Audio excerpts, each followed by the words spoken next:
All right, so what we're going to talk about today is making a decal trim sheet for cracks for a vase or something like that.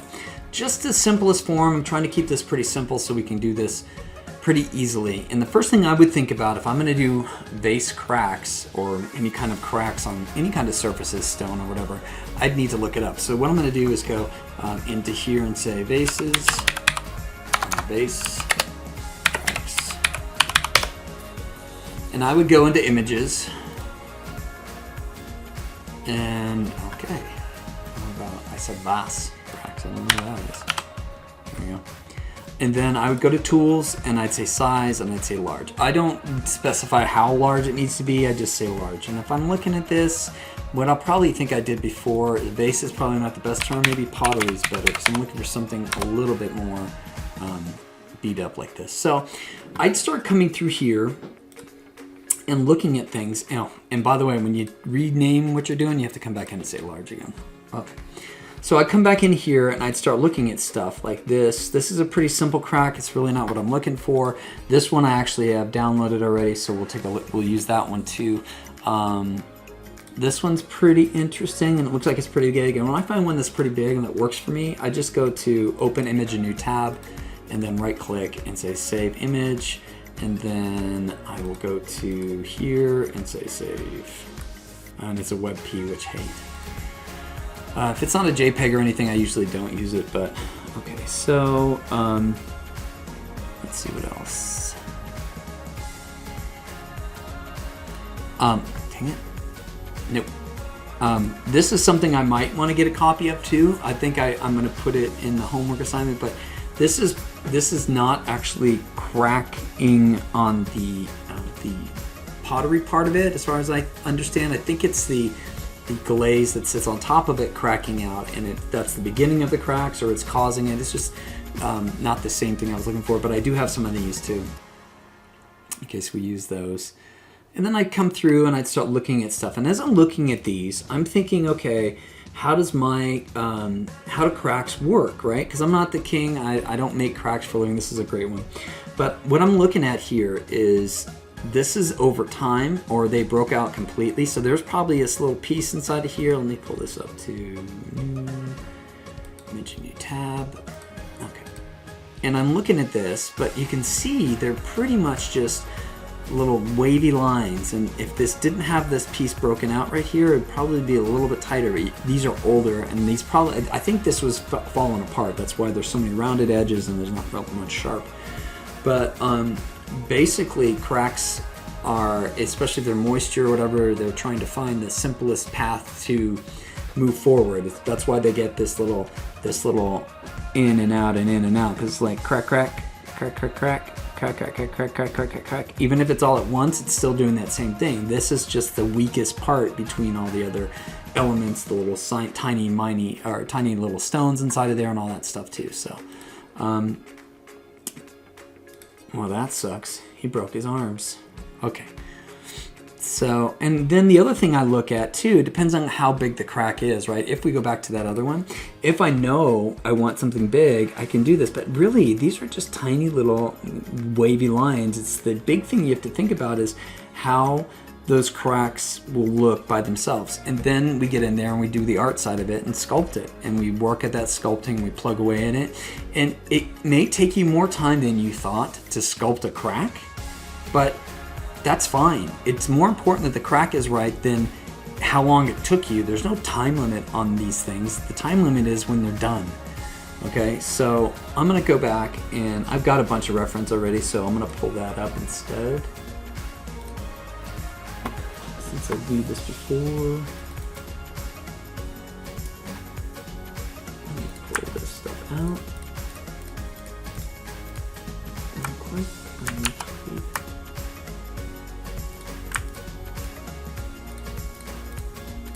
And I could either do a, let me make a reference folder real quick.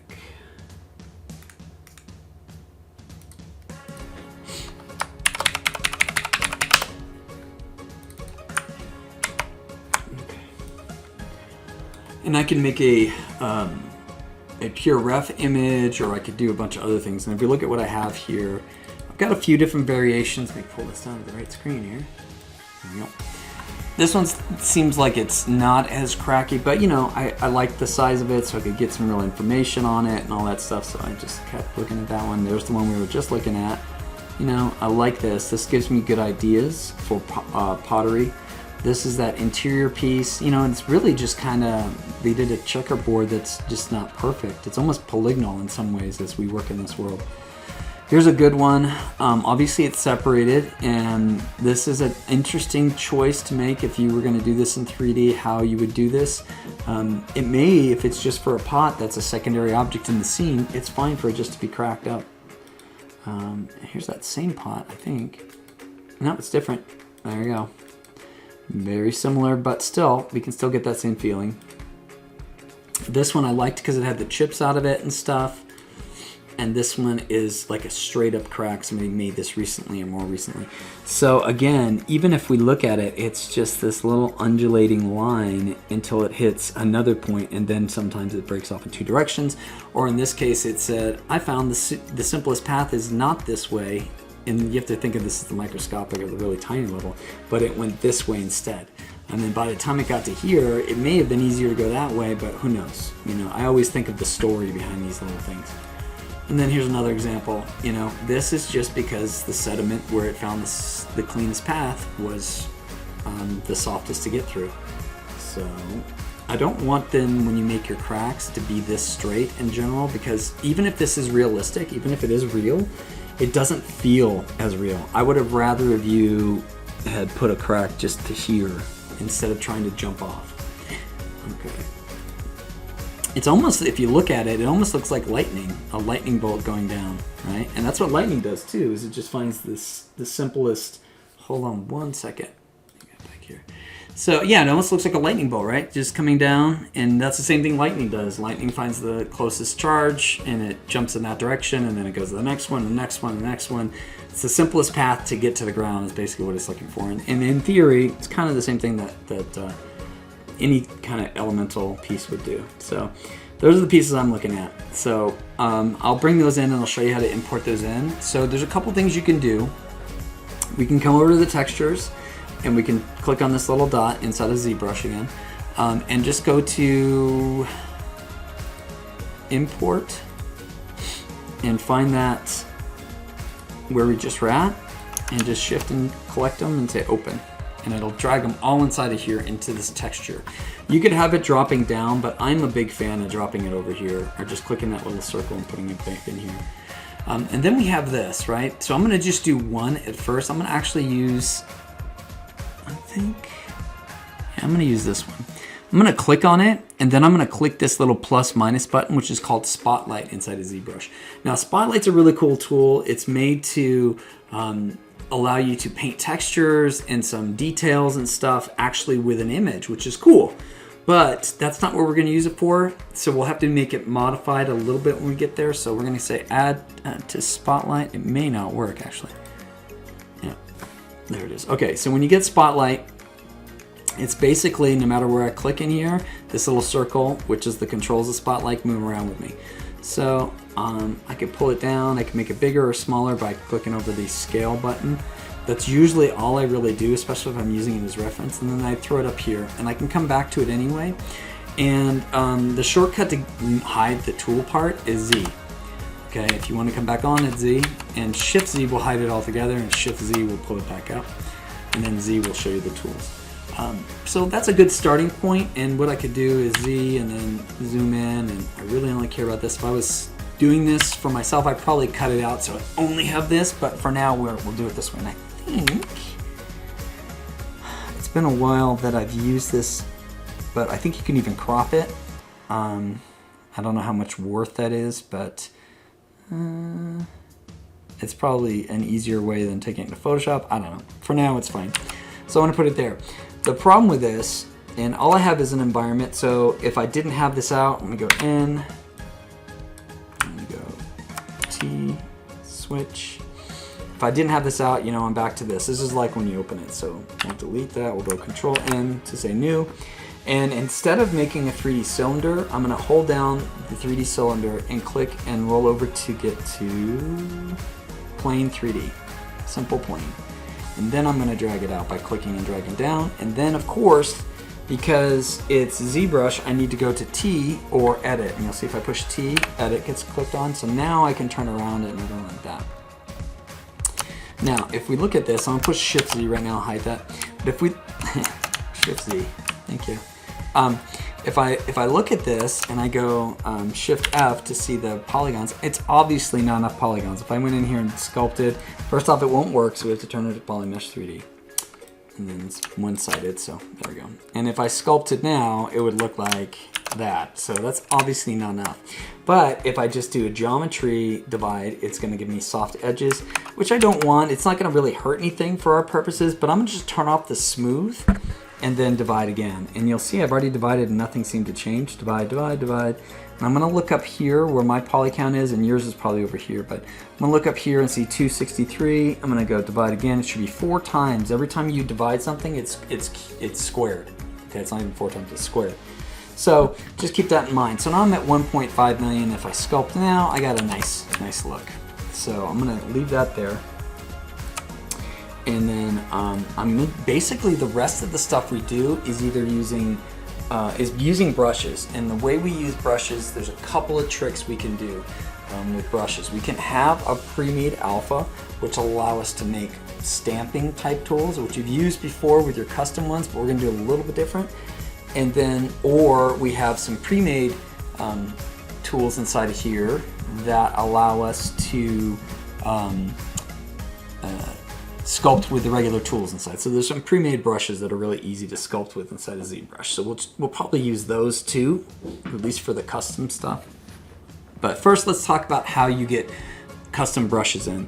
So I looked up custom brushes earlier, custom crack brushes, and let me pull up my thing. So if I went in here and I said ZBrush crack brushes. I hope I wrote the same thing before. Let's do brush. Oh, it's because I'm in YouTube. It starts up there. Copy. We'll just go over to Google. Close this for now. And in Google, we'll paste. Okay. And you'll see there's free ones all over the place. The ones I looked at are right here. These are Flipped Normals is a really good site. It's a stylized website. You have to join to be able to get in and download this. But once you download it, you'll get 20 free crack brushes. So when I put the link in the homework, so you can get your hands on that too. But so I'm gonna download, I already downloaded those. You just download for free. You have to make an account. It's free, it doesn't cost anything. And it's a really good site to check out, Flipped Normals. If you come here, you'll see there's a bunch of sculpting stuff they talk about, and it's pretty cool. All right. So we'll close this, and I'll come back to here, and then I will load in some of those brushes. So I've downloaded them, I've put them in a folder. I have a folder on my hard drive for tools, and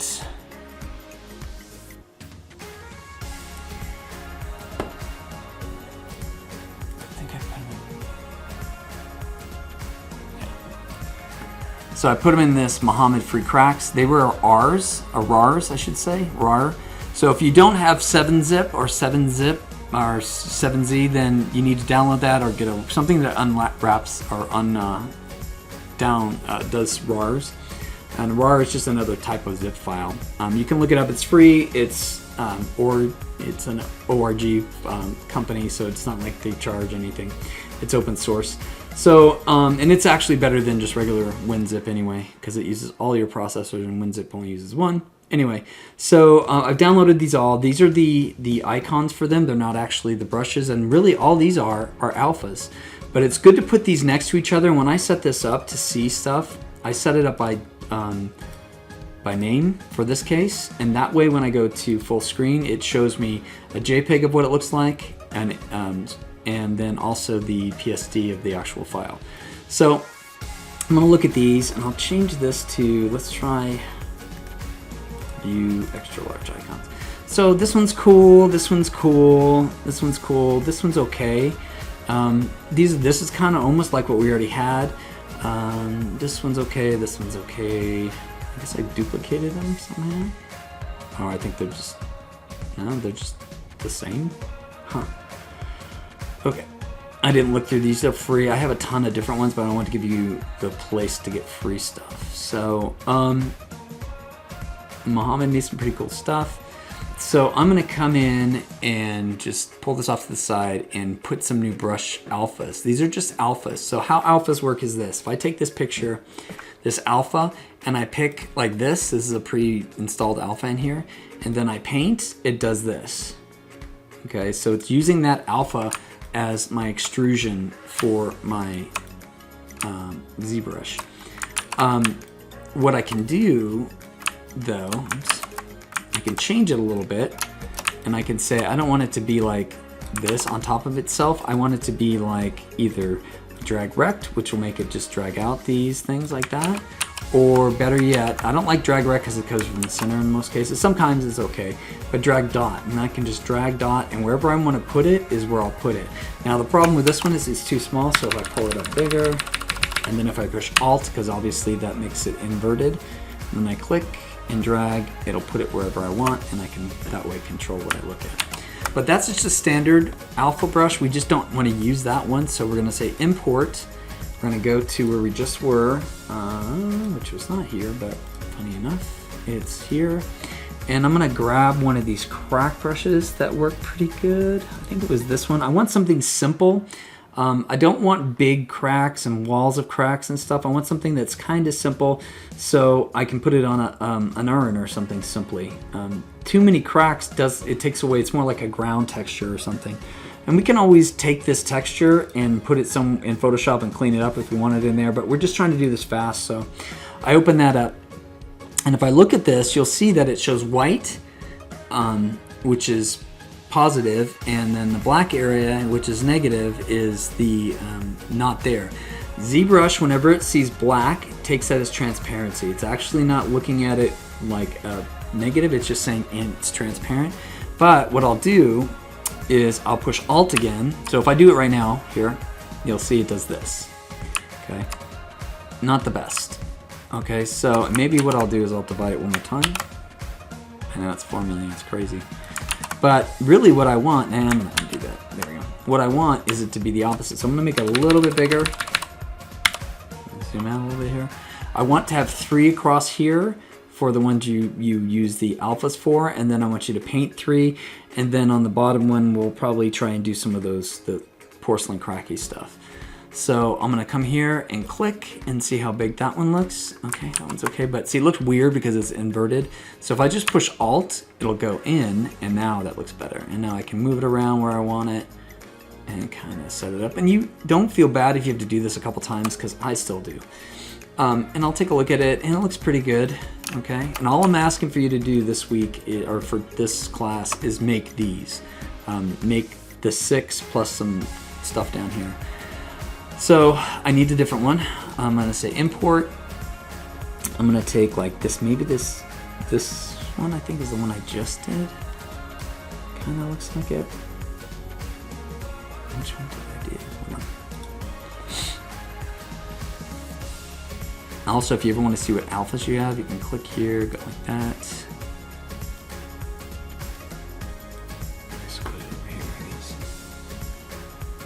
Yeah, it is 12. Okay, so I want a different number, so I'm gonna go import. And I can do more than one at a time, so let's try, since we have to do 2, we'll do this one. And now let's do this one, and then this one. I want something light, I don't want something super heavy, and say open. Oops, and I did the wrong one. That's the other thing I want you to realize, that if you grab the wrong thing, it's gonna give you a sphere and not actually a texture. So I want this, not that sphere. So I think, yeah, that one works. Maybe this one actually. Open, and then I have that. And then I will drag back out, and I've got this one, kind of like that. And then if I lost the other one, because I undid it too far, I can go back to here and do it again. Click and drag, get it where I want it. And also if I push L, so it's not doing the, there we go, it's a lot cleaner. L is lazy mouse, so it tries to drag it into positions. Something like that's pretty good. And then we'll do one more, import. And you can find other ones if you want, that's totally fine. But I do want you to make different, you know, I want you to make, I'll do this one. I want you to make them with tiling, and I did the same thing. I do it all the time when I'm talking. Import this one, open, okay. And then drag, oh, forget to push Alt, drag, and there we go. Now what you're seeing here is a little bit of an indentation, and that's because the way ZBrush works is it's trying to put that as a stamp, which is fine. It just means that we have to mess with it a little bit. So if I come in here and I go to brush, and I go to, no, actually it's alpha, come to think of it. By the way, if it ever puts something on this side and you don't want it there, you can just drag it over to the other side. And then I come down here to modify, and then I probably just want to change the, and if you click, control click, it'll tell you radial fade a little bit. And let's try this again here. Oops. Still a little bit flat. You can also try and make it surface. There we go. So it fades it off. It's not as, doesn't have that indent anymore. It's a really quick solution. It's not the best answer, but it works. Okay, so those are the first three. Super simple, just importing your alpha channels, finding the right ones, making sure they're going in the right directions. I could invert them in here too, and that would have worked. But I was just showing you can push Alt to get them to do the other thing. And then the next one, we really want to take a look at, we want to use a standard, and then we want to look at our reference when we're working. Okay, stop. Okay, stop. Oh, I'm so used to the old way of doing stuff. Okay. And then if I hold Shift Z, it pops back up. I'm just looking at this crack right here. So this crack is pretty simple. You know, I want to do this because I want to be able to put this on my object, and if I do it this way, it'll be in my way. So I'm just going to try and either put it off to the side and look at it off the screen, or if you want, you could cut it up and make your life easier. Let's just say Z. There we go. Okay. So I'm going to take my pen, and I'm going to, sorry, my chair's kind of weird. Okay. So I'm using the Damien standard brush, which is just under D.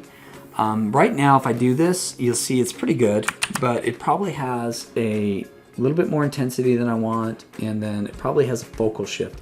And what the focal shift means is how it falls off. So I'm going to turn that focal shift down and turn this up. Also, what you can do with brushes is you can come into your brush and say, I want to mess with the tablet pressure in this case, and you're going to not use global settings. And then what I do for intensity, I have a softer touch, so I generally put it down like this, so it has a hard high point and then a low, super low soft point.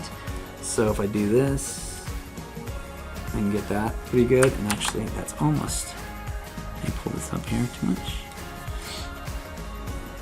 Yeah, I don't like that either. Hold on. It's been a while since I messed with this here. Okay, that's too much. Let's just do that. Okay, let's reset. That still looks, oh, it's because it's so small.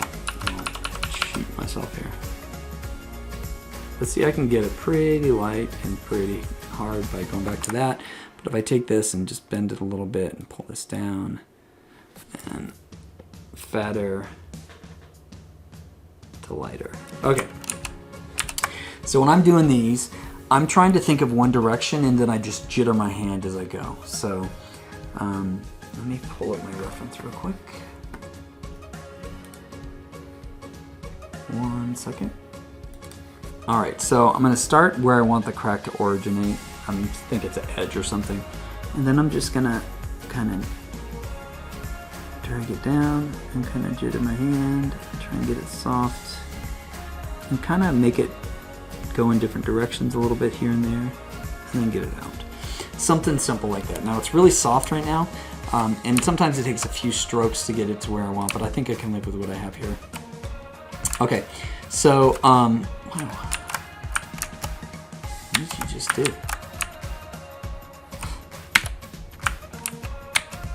Oh my gosh, what is going on? Look at that.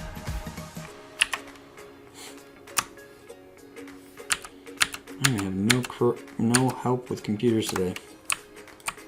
Of course, I left that one out, so we'll just do it over. All right, I'm gonna turn this back down a little bit. My focal shift apparently went back up. And I'm gonna come in here and make it thinner. And then do, you know, starting at a certain point, and then it's too thick.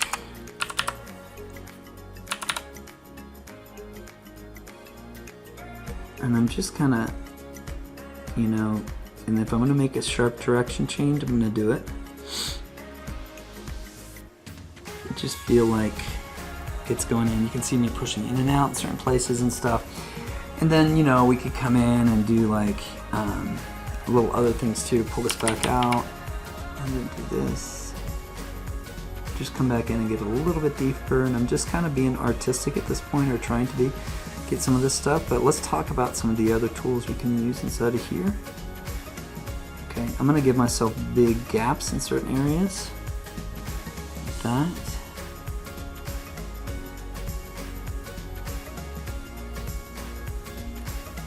Okay, this is too soft.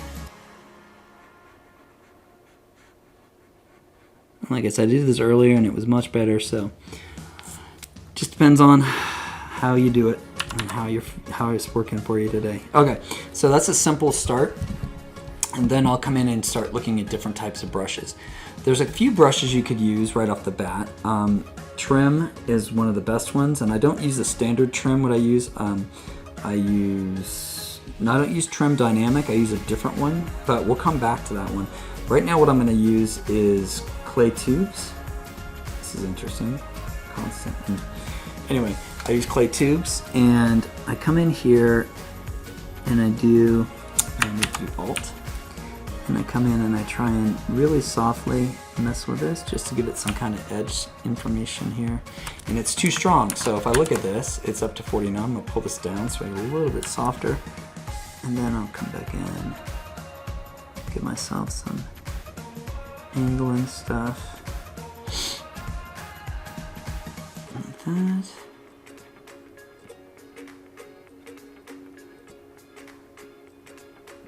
I'm just trying to break up that surface a little bit. Don't worry about, here, let me make this a basic material so you don't see as much of the clay stuff. And then I'll jump back to the Damien standard and clean up some stuff if I want, pull it in here. Okay. And I'll go back to that other brush. I can just click up here, go to, one thing you can do is you can leave this up on the side and go to clay tubes that way. And just, oops, I'm pushing, forgot to push Alt. And if you know you're going to use this for Alt and you don't want to always have to remember to push the button, or negative like I just did again, you can just come up here and say sub. So it's always sub at this point, at least in this version you're working on. And I'm just trying to break it up, and I'm kind of tapping as I go. I'm not really, you know, making it perfect or anything. I'm just trying to get it a little bit of a harder edge on here. There's a couple of brushes that do this kind of thing. And I'm breaking it up this way so it looks like it's been broken for a while, just to get something different going on here. Let me pull this up here.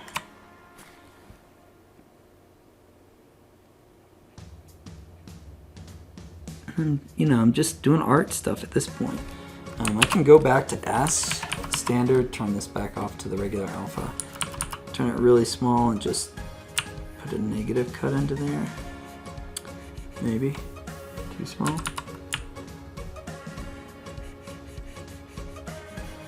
Oh, yeah. Gotta change your brush back to dots. Like this. I'm trying to get some more of these corner stuff in.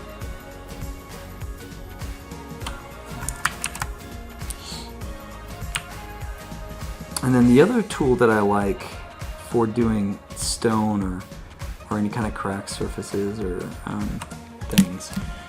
And I'd love to say that I thought of all these tools, but this is just from me digging around and finding solutions. There's some really good tutorials out there. If I remembered stuff, I'd tell you. But some of this stuff was years ago. Okay, so I get that, and it's not perfect or anything, but there's also a bunch of brushes that don't load in by default inside a Lightbox. So if you click on Lightbox and you come up to brushes, the option here, you can come over and see there's a bunch of brushes and each of these has folders. I'm gonna go to the trim folder in this case. And you can make this a standard one that pops up, but I don't always use it, but I'm gonna use Trim Dynamic B. And what it does is I make it bigger, is it tries to keep level where you are. See how it's kind of keeping it in that same spot, and it's kind of flattening out the edges a little bit, trying to keep it simple. So I can blend this back out a little bit more. If I did it from this side, it would be pushed out that way and you get some, you know, deformations and stuff. But really what we want is to go this way because I want to keep that edge deeper. And if you look at it and we back up, you know, we're getting to a crack. It feels cracky. Now I could do some simple things. I could say, okay, this crack could be a little bit tighter and spend some time on this. And then I'll come back to Damien and I'll cut in here a little bit more, connect these pieces up. I can use the shift, but you gotta be careful about using it too much. There we go, because you don't want to lose your hard edge. I'll come back to, I'll just do it over here, clay tubes. It's already set to the sub, and I'll break off some of this. And maybe this is where I'll do another crack that's coming out, and then I can go back to the dynamic and pull this back out a little bit. Just, I want it to feel like it's coming, but not necessarily there yet. And then I'm just gonna take this Damien and follow that out. So this is one way to do this. This isn't the only way, this isn't the best way, just the way I do it most of the time when I'm doing simple things like this.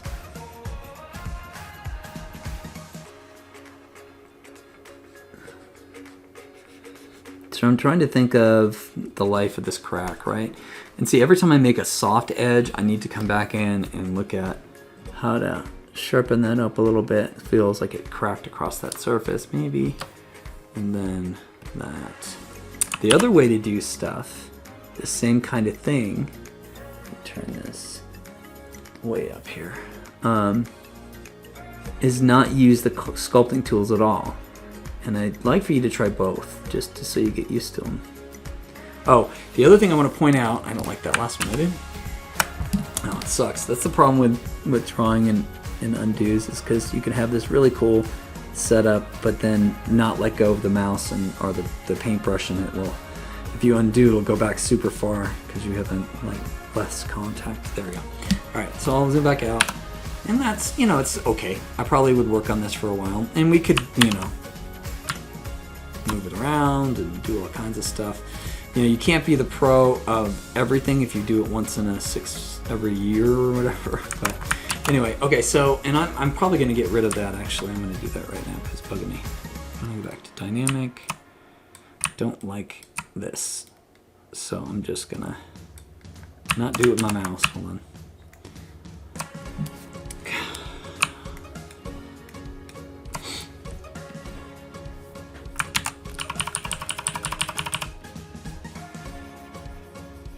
Make it a lot simpler if I keep it at all. Let's smooth it out. Get rid of it like this. I'm gonna do a real soft. Let's try and get rid of this.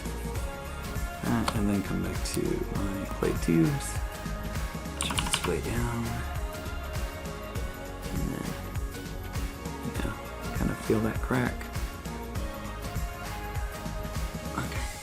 So I'll come back out. So the other way to do this is by using your mask tool. So I can come in here and do this. Instead of using any of these brushes, and I can put the alphas on here, I can just come in and go like this. Now it's too thick, so I need to shrink it. Oh, one more thing before I forget. I do use dynamic, and the reason I like dynamic is because I get closer and it makes the brush smaller. I pull away, it makes the brush bigger. So if you don't know what that means, it means that when I draw something this way, and then I zoom in. It's now a smaller line. If you don't use dynamic, and you draw one here, and I zoom out, just do it. And I draw again, it stays the same thickness. For me, it's just a quick way to control how big my brush is by just getting closer to it like I was sculpting. Okay, so I'm gonna shrink this brush down here. I'm gonna push Control for masking, and then I'm gonna do another line like I was doing up there. And some people find it easier to do cracks this way because it feels more like a crack in some ways. And if you push Alt, you can get rid of stuff, so I could come back in. It's like drawing in some ways. I'll pull it this way, like that, and then I can zoom in. And now that I have that dynamic on, I can get even finer lines. I can come back out, get rid of some of this stuff, like this.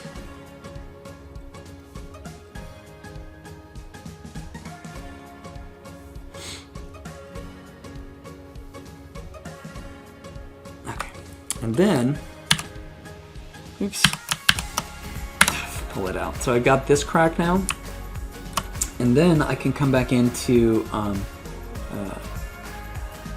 deformation and do some more to it. Now, what do I need to do first is I need to invert it. Because right now, if I do a deformation and I say make it inflate, everything inflates except for that. Which is fine, but it actually kind of messes this up. So you don't want that. You want to do Control and click off the object, so that's what's inflating. And then you want to deflate, so go the other direction, so you pull it down. And then what you can do is then click this little button. Actually, you can come up to, where is it? You come up to masking, hold the shift button, and it'll open both. And you can grow it, and then grow it one more time, and then you can do deflate again. And then F. And then you're still gonna have to come back in and do some sculpting on here, like with the clay tubes or something, to make it feel not so drawn. But a lot of people do like doing it this way, and hats off to you.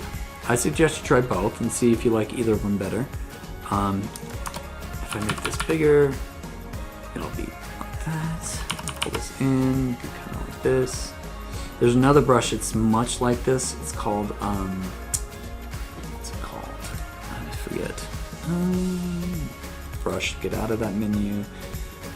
Not Slash, but Slash is pretty good too, but Mallet. Mallet does the same thing as this does. I like the Fast Mallet. It's kind of a little bit more drastic sometimes, but, and then I'm just tapping as I go, so I'm trying to build this out. And then I probably would keep going inside of here, and then go back to my Damien and pull some in to give it some distance inside of here. And then go back to the mallet, and just shrink the size of that. And you can smooth some of this.